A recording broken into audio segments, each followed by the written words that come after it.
अस्सलाम वालेकुम, क्या हाल है बेटा। सेकंड ईयर केमिस्ट्री के महान बच्चों, ठीक ठाक हो, खैर खैरियत से हो, राज़ी बाजी हो। चलिए अपना भी ख्याल रखें और अपने घर वालों का, अपने इर्द गिर्द के लोगों का ख्याल रखें। अल्लाह ताला आसानियाँ करें। हम चैप्टर 6 ख़त्म करने के धाने पे हैं और आखिरी बातें चल रही हैं, तो देखते हैं। लास्ट टाइम हमने क्या पढ़ा था? हमने पढ़ा था जनाब Ali potassium chromate, potassium chromate की प्रिपरेशन, पोटाशियम क्रोमेट का स्ट्रक्चर, बल्कि स्ट्रक्चर तो दोनों की डिस्कस हो गए थे। क्या बातें हुई थी जनाब last time?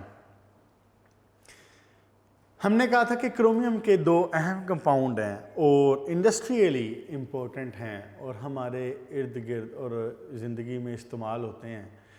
And those compounds are potassium chromate and potassium dichromate. मैंने उसमें बात की थी कि बेसिकली इनका ओरिजिन कहाँ से हो रहा है, आ कहाँ से रही है?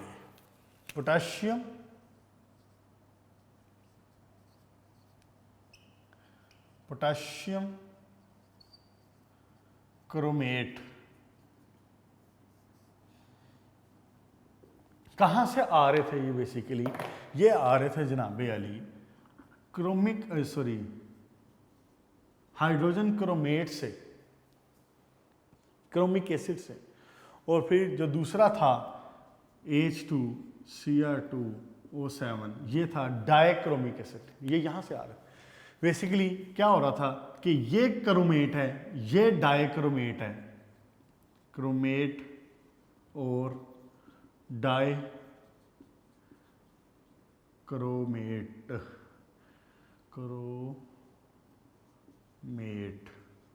हाँ जी। अब आप इसको चाहे पोटाशियम के साथ जोड़ लें, इसको सोडियम के साथ जोड़ लें, इसको लेड के साथ जोड़ लें, जिसके साथ मर्जी जोड़ लें, लेकिन जो हमने आपके कोर्स में चीज़ें पढ़नी हैं वो पोटाशियम के रिलेशन में पढ़नी है। तो पोटाशियम क्रोमेट और पोटाशियम डाइक्रोमेट, फिर हमने इसका स्ट्रक्चर डिस्कस किया था। स्ट्रक्चर में क्या डिस्कस हुई थी बात कि ये है जनाब अली क्रोमियम और ये है जनाब Ali double bond oxygen oxygen oxygen. ये क्रोमेट का स्ट्रक्चर है। मैंने आपको बताया था कि जब दो क्रोमेट के मॉलिक्यूल एक दूसरे के करीब आए, जैसे कि चलें इसको पूरी तरह देखें, अगर मैं कहता हूं कि HOH लगा हुआ है यहाँ पे, अब ये क्या बन गया है? ये बन गया है ये डाइक्रोमिक एसिड, सॉरी क्रोमिक एसिड।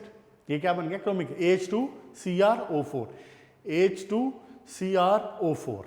ऐसे ही मैंने आपको कहा था कि ये क्रोमेट्स और डाइक्रोमेट्स ये आपस में इंटरचेंज हो जाते हैं, ये आपस में कन्वर्ट हो जाते हैं।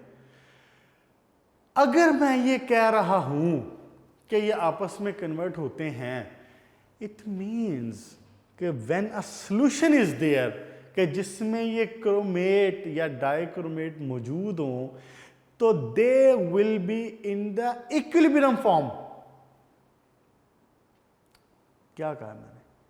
जब ये एक सॉल्यूशन में मौजूद होंगे, एक सॉल्यूशन में मौजूद है, एक सॉल्यूशन है, पानी का सॉल्यूशन है, एक्वा सॉल्यूशन है, उसके अंदर मौजूद है, where there is excess hydrogen, where there is excess oxygen, water है ना, एक्वा सॉल्यूशन। तो these chromates and dichromates are interchangeable. तो जब वो इंटरचेंजेबल है तो they will become in the form of, in a position of equilibrium with each other, एक दूसरे के साथ इक्विलिब्रियम पोजीशन में आ जाएंगे। इक्वेशन पता है इसकी क्या बनती है? गौर फरमाएं जरा। CrO4 hydrogen. अच्छा एक मिनट जी, ये इक्वेशन कहां से आई है? दो हाइड्रोजन, ये इक्वेशन यहीं से आई है। ये देखो ये क्या है? H2CrO4। तो ये क्या लिखा मैंने? दो HCrO4, इसी की आयनाइज्ड फॉर्म लिखी है। ये इंटरचेंज होते हैं कैसे जनाब? Cr2O7, जब इसमें से दो मॉलिक्यूल्स ऑफ CrO4, H2CrO4 में से वाटर निकल जाए, we get Cr2O7 plus water. Conceptually ले लें इस बात को, बस समझ लें इस बात को, वरना जितना ये फर्स्ट सा बना हुआ ना ये फिर मुश्किल करेगा आपको। हालांकि है नहीं है मुश्किल, वो चूंकि एक ही जगह पे ढेर सारी इक्वेशंस भी इस तरह से लिखी हैं, राशिद पड़ा होगा पूरा, तो फिर बच्चे परेशान होते हैं। इसलिए इसको कंसेप्चुअली ले लें, अगले 3 पेज आपको समझ आ जाने। एक H2CrO4 का मॉलिक्यूल नोटिस करें जरा, गौर फरमाएं, मैं क्या करने लगा हूं, दूसरा H2CrO4 का मॉलिक्यूल,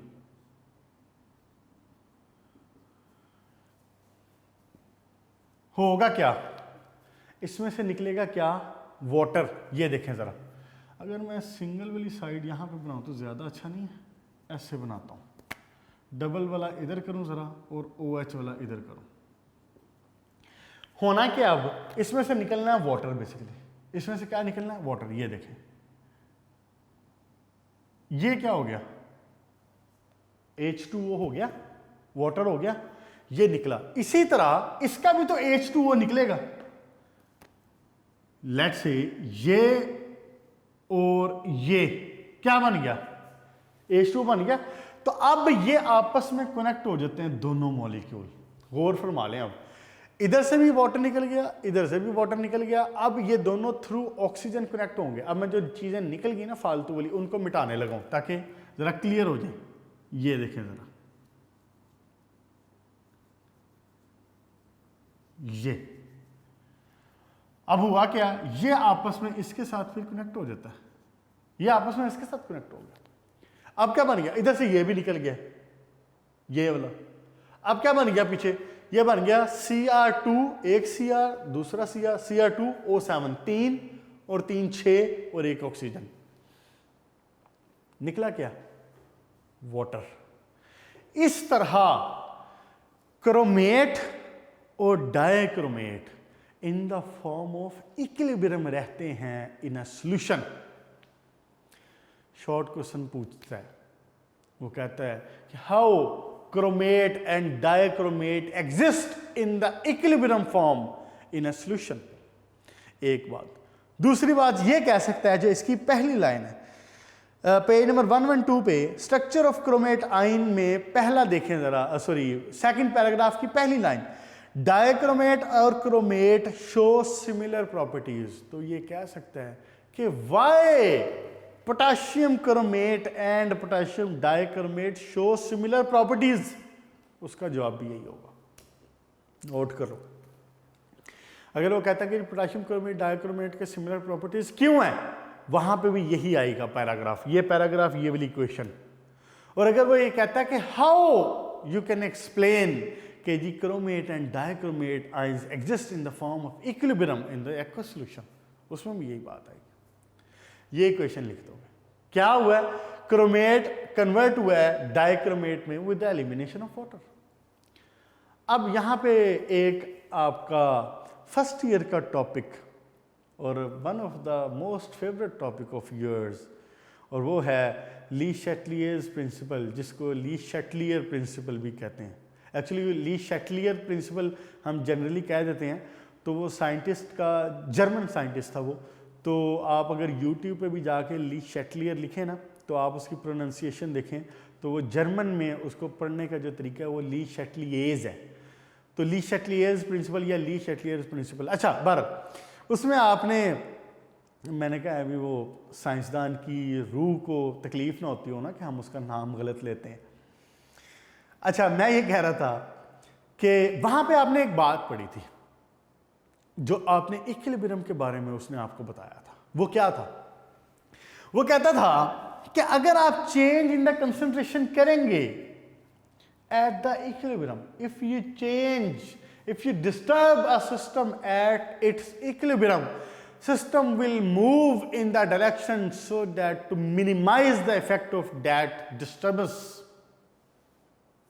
यही कहा था उसने, ऐसे ही कहा था ना कि अगर आप इक्विलिब्रियम पे एक सॉल्यूशन को, एक पोजीशन को एक रिएक्शन को डिस्टर्ब करेंगे, reaction will move in the direction to minimize the effect of that effect या दैट एडिशन, या जो भी दैट स्ट्रेस का वर्ड उसने यूज़ किया था कि जी जो आपने स्ट्रेस अप्लाई किया है, equation sorry reaction will move in the direction कि वो उस स्ट्रेस के इफेक्ट को मिनिमाइज करे। यहाँ पे अब एक बात पैदा होती है, मिसाल के तौर पे जनाब अली ये एक सोल्यूशन है and in this solution chromate and dichromate ions are in the equilibrium position, they are in the equilibrium form. If you disturb this equation, if you disturb this solution by adding sodium hydroxide, what will happen? क्या होगा? ये आपके सामने equation है जिसमें chromate और dichromate ions in the form of equilibrium मौजूद है। मैंने आपको शो कर दिया, डबल एरो लगा दिया, ये भी बता दिया कि कैसे मौजूद हैं। हम जनाब अली इस इक्विलिब्रियम को डिस्टर्ब करते हैं by the addition of some alkali, let's say sodium hydroxide और potassium hydroxide. How the equation, how the reaction will respond, ये सारी बात इस शॉर्ट क्वेश्चन में लिखनी है, ये नीचे वाले पैराग्राफ में लिखा हुआ है। अगर मैं हाइड्रोक्सल ऐड करता हूं क्या होगा? This hydrogen will respond quickly, ये बड़ी तेजी से दौड़ के जाएगा और बनाएगा क्या? हाइड्रोजन हाइड्रोक्सल के साथ मिलकर क्या बनाएगा? वाटर। हाइड्रोजन हाइड्रोक्सल के साथ मिलकर क्या बना देगा? वाटर। जब हाइड्रोजन ने इस हाइड्रोक्सल के साथ मिलकर वाटर बनाया तो हाइड्रोजन की अमाउंट कंसंट्रेशन क्या होगी? Concentration of hydrogen on this side, on the left side will decrease. क्यों? क्योंकि हाइड्रोजन कंज्यूम हुआ, हाइड्रोजन कंज्यूम हुआ ना जी। देखें पहले मिसाल के तौर पे 100 इसके एटम्स मौजूद थे हाइड्रोजन के, आपने हाइड्रोक्सल डाला इक्विलिब्रियम के ऊपर, आपने इसको डिस्टर्ब किया इक्विलिब्रियम को, आपने हाइड्रोक्सल डाला, hydroxyl went to combine with the hydrogen, उसने उसमें से कुछ हाइड्रोजन को कंज्यूम कर दिया by the formation of water. तो क्या होगा कि उसका जो लेवल था हाइड्रोजन की कंसंट्रेशन का वो कम हुआ। अब आप पढ़े लिखे सियाने और अच्छे बच्चे मुझे ये बताएं कि अगर हाइड्रोजन की कंसंट्रेशन कम हो तो रिएक्शन की डायरेक्शन क्या होगी? अब देखिए, अब आप ना ली शैटलियर्स की जो रूह है उसको तकलीफ ना पहुंचाना प्लीज़। आपने ये बात फर्स्ट ईयर में पढ़ी हुई है तो इसलिए आप उसका जो लॉ है ना, उसका जो प्रिंसिपल है उसको प्लीज़ आप उसको आप डिस्टर्ब ना कीजिएगा। बताएं क्या होगा अगर आप हाइड्रोजन की concentration on the left side decrease कर देते हैं? तो reaction will come backward, reaction reverse हो जाएगा। Reaction will move from the right to left, equilibrium position will be moved to the left. जब आपने इसकी कंसंट्रेशन को कम किया, equilibrium position will be shifted to the left, और इस वजह से रिएक्शन की डायरेक्शन क्या हो जाएगी? Left to right, sorry right to left, यानी कि रिएक्शन क्या हो जाएगा? रिवर्स रिएक्शन हो जाएगा, रिवर्स रिएक्शन स्टार्ट हो जाएगा।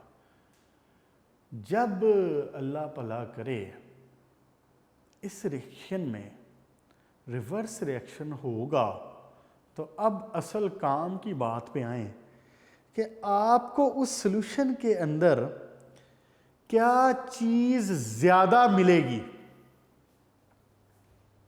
You will get more chromate, chromate ज्यादा हो जाएगा। जब reaction left to right, sorry right to left you move करे, right to left, reaction backward आएगा, रिवर्स आएगा, you will get more chromate. Clear होगी बात? अब इसका ऑपोजिट देख लें। ऑपोजिट बताने वाली वैसे मेरा ख्याल आपको रह तो नहीं गई बात, आप पढ़े लिखे बच्चे हैं, इतनी सी बात समझ आ गई आपको कि जब आपने हाइड्रोजन की कंसंट्रेशन को कम किया by the adding of alkali. अच्छा, अगर आप अब डाल दें एसिड, ये लें जी, अभी आपने डाला था alkali, sodium hydroxide, potassium hydroxide, अब आप डाल देते हैं any acid, HCl, H2SO4, anything, hydrogen की, अब आपने क्या किया? हाइड्रोजन की अमाउंट आपने बढ़ा दी, आपने हाइड्रोजन की अमाउंट बढ़ा दी, यानी कि इसकी अमाउंट जो पहले कम थी अब आपने वो हाइड्रोजन की अमाउंट बढ़ा दी, यानी कि आपने रिएक्टेंट्स को बढ़ा दिया। तो अब रिएक्शन की डायरेक्शन क्या होगी? Reaction will go from the left to the right, reaction will go forward, you will get more dichromate ions. बस ये था इस सारी बात का खुलासा और इसका मकसद। क्लियर होगी जी बात? ये सारी बातें पेज नंबर 112 पे ये पैराग्राफ जो है इसमें लिखा हुआ। ठीक, ओके जी। नेक्स्ट आए आप, यहां पे बस इसका मामला खत्म हुआ, पोटाशियम क्रोमेट का मामला खत्म हुआ। डाइक्रोमेट जो है ना ये ज्यादा इस्तेमाल होता है इंडस्ट्री में, डाइक्रोमेट ज्यादा इस्तेमाल होता है due to its strong oxidising power. इसलिए हम आपको डाइक्रोमेट के ही रिएक्शंस भी बताएंगे, क्रोमेट के रिएक्शंस नहीं डिस्कस किए, सिर्फ हमने इक्विलिब्रियम की जो बात है वो की है। पोटाशियम डाइक्रोमेट, और ये इंतहाई आसान है, आपको बेसिक्स मिल गई ना, सारी बेसिक्स मिल गई, अब आपको इसमें कोई मसला नहीं। गौर करें जनाब, पोटाशियम डाइक्रोमेट का जो प्रिपेयर करने का तरीका है इंतहाई आसान, अभी मैंने डिस्कस किया है ये तरीका। क्या? क्रोमेट, मैंने आपको कहा अभी यहां पे इक्वेशन लिखे थे ना, क्रोमेट रिएक्शन में मैंने जनाब अली डाला एसिड, तो अभी मैंने आपको बताया था कि when acid you will add the acid, reaction will go forward, reaction will go left to right. तो यहां पे क्या चीज मिल रही थी आपको? Cr2O7, you will get more dichromate. मसला हल हो गया कि नहीं? वही क्वेश्चन है पीछे वाली। अब मैंने पहले आपको सिर्फ क्रोमेट लिखे थे, मैं कहता हूं जनाब पोटाशियम क्रोमेट यूज किया, यहां पे भी मुझे पोटाशियम डाइक्रोमेट मिल गया, अल्लाह अल्लाह खैर सलाह, मसला हल बीच में से। मुश्किल है कोई? पोटाशियम क्रोमेट रिएक्शन करवाया सल्फ्यूरिक एसिड के साथ, हमें यह पता था कि सॉल्यूशन में क्रोमेट और डाइक्रोमेट आयन इक्विलिब्रियम पोजीशन में रहते हैं। हमने उसमें एसिड ऐड किया, ली शैटलियर्स के मुताबिक जो इक्विलिब्रियम है वो डिस्टर्ब हुआ। जब इक्विलिब्रियम डिस्टर्ब हुआ फ्रॉम द लेफ्ट साइड, तो equilibrium position was shifted to the right side, so the reaction will go from the left to right, reaction will go in the forward direction, you will get more potassium dichromate. और साथ में एक आधी चीज़ और बना लें कि potassium sulphate बना लें, साथ में कोई वाटर शॉटर बना लें। मुश्किल है कोई? अगली बात, एक तरीका ये हो गया। दूसरा तरीका, अगर जनाब अली आपके पास सोडियम डाइक्रोमेट हो तो आपको कोई इतराज़ है कि हम सोडियम को उठा के पोटाशियम के साथ बदल दें? गौर फरमाएं, Na2Cr2O7, ये क्या है? ये क्या है? Potassium dichromate. ये क्या है? Sodium dichromate. आप अगली चीज देखें, Cr2O7 डाइक्रोमेट, सोडियम डाइक्रोमेट। आप रिएक्शन करवाएं जनाब अली KCl के साथ, क्या होगा? ये और ये इधर, ये और ये इधर, क्या बन गया? K2Cr2O7 NaCl। कोई मुश्किल है? एक्सरसाइज का क्वेश्चन नंबर 10 है ये। ठीक, अच्छा जी, नेक्स्ट प्रॉपर्टीज देखें। अच्छा, ये प्रॉपर्टीज वाली भी सारी बात डिस्कस हो चुकी है, पूरा मैंने आपको स्ट्रक्चर भी बना दिया क्रोमेट का और डाइक्रोमेट का। एक बार चलें दोबारा बना देता हूँ आपको, ज़रा उसमें मज़ीद एक बार रिपीट हो जाएगा, तो क्योंकि मैंने आपको मार्क करवाया ही है। Chromium double bond oxygen, double bond oxygen, oxygen oxygen, अगली तरफ again double bond oxygen, double bond oxygen, oxygen. ये इसका स्ट्रक्चर क्लियर जी? ओके, आए जी जनाब अली रिएक्शंस के ऊपर। रिएक्शंस में ना सबसे पहली बात तो ये है कि आपने घबराना नहीं है। जैसे हमारे प्राइम मिनिस्टर भी कहते हैं ना, आपने घबराना नहीं है। ये 4 इक्वेशंस आपको यहाँ पे नज़र आ रही हैं, लेकिन ये बेसिकली समझ लें आपके 4 इक्वेशंस नहीं, ये 2 इक्वेशंस हैं। उसकी वजह क्या है? पहली तीनों equations are same to same. Reaction 1 with H2, जैसे जैसे मैं पढ़ा रहा हूँ ना वैसे ज़हन में रखिए ज़रा, जब मैं पढ़ा के मुकम्मल कर दूंगा और फिर इसको बैठ के बुक पे देखना, सारा क्लियर हो जाएगा इंशाल्लाह। सबसे पहला reaction with H2S, reaction with ferrous sulphate, तीसरा reaction with potassium iodide, all together same to same. कैसे? गौर फरमाएं। अलमशहूर हमारा सर्कल K2Cr2O7। एक रिएक्शन मैंने आपको जनाबे अली बताया किसके साथ है? H2S के साथ। दूसरा रिएक्शन आपको बताया किसके साथ है? फेरस सल्फेट के साथ। और तीसरा किसके साथ है? Hydrogen iodide, potassium iodide, potassium iodide. 3 reaction. चौथे की नहीं मैंने बात की, ये जो डी वाला ना क्रोमाइल क्लोराइड टेस्ट, इसकी नहीं मैंने बात की, पहले 3 की बात की। पहले 3 सेम टू सेम। देखें जरा, तीनों के अंदर एक चीज पोटाशियम क्या बन जाएगा? 1 मिनट। हाँ जी, पोटाशियम सल्फेट,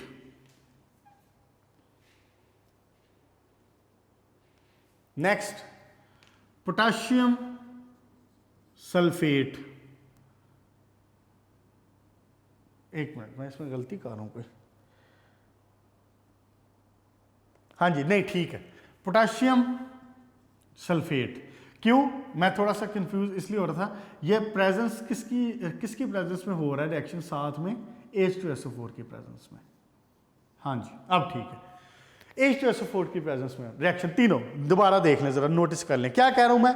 पहले तीनों रिएक्शन में जो पोटाशियम डाइक्रोमेट का जो कमाल है, ये वो कमाल है कि ये ऑक्सीडाइजिंग एजेंट के तौर पे काम करता है, स्ट्रॉन्ग ऑक्सीडाइजिंग एजेंट के तौर पे काम करता है, ऑक्सीडेशन करता है।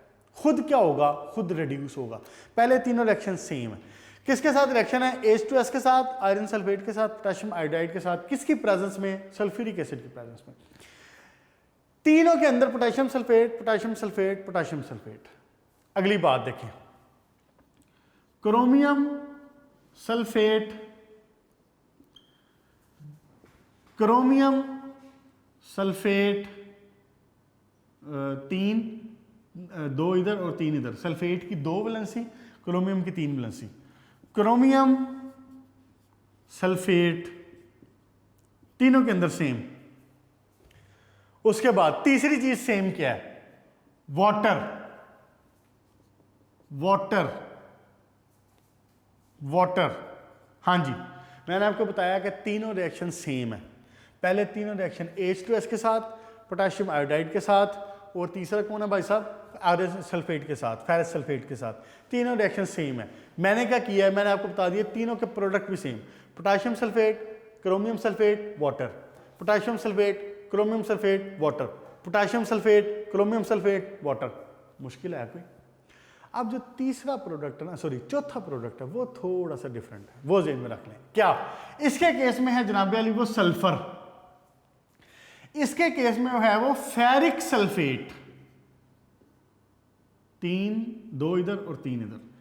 और इसके केस में वो है आयोडीन। बस 3 रिएक्शंस हो गए। H2S, iron sulphate, ferrous sulphate, और तीसरा कौन सा है? Potassium iodide. तीनों के साथ रिएक्शन, 3 चीजें, 3 प्रोडक्ट तीनों में सेम। क्या? Potassium sulphate, chromium sulphate, water, potassium sulphate, chromium sulphate, water, potassium sulphate किधर गया? Chromium sulphate, water, potassium sulphate, chromium sulphate, water. चौथे प्रोडक्ट में थोड़ा सा डिफरेंस, वो क्या? H2S के केस में you will gate separate atomic sulphur, iron sulphate, और इसके अंदर आयोडीन का मॉलिक्यूल। बस ये 3 इक्वेशंस हो गए। कोई मुश्किल है? नेक्स्ट देखें, इसको आपने उसी तरह लिखना है। ये बात मैं दोबारा बता दूँ, बोर्ड में जब आप लिखते हैं तो आपने उसको स्ट्रेट लाइन में लिखना है। इस तरह लिखने का मकसद क्या है कि आपको रिजेंबलेंस मिल जाती है, कॉमन पॉइंट मिल जाता है कि उनमें कॉमन चीज़ क्या है, और फिर आसानी हो जाती है। ठीक हो गया जनाब। अब पेज नंबर 113 पे क्रोमाइल क्लोराइड टेस्ट डी, इसके ऊपर बड़ा सा स्टार कर लें, इसके ऊपर बड़ा सा स्टार कर लें।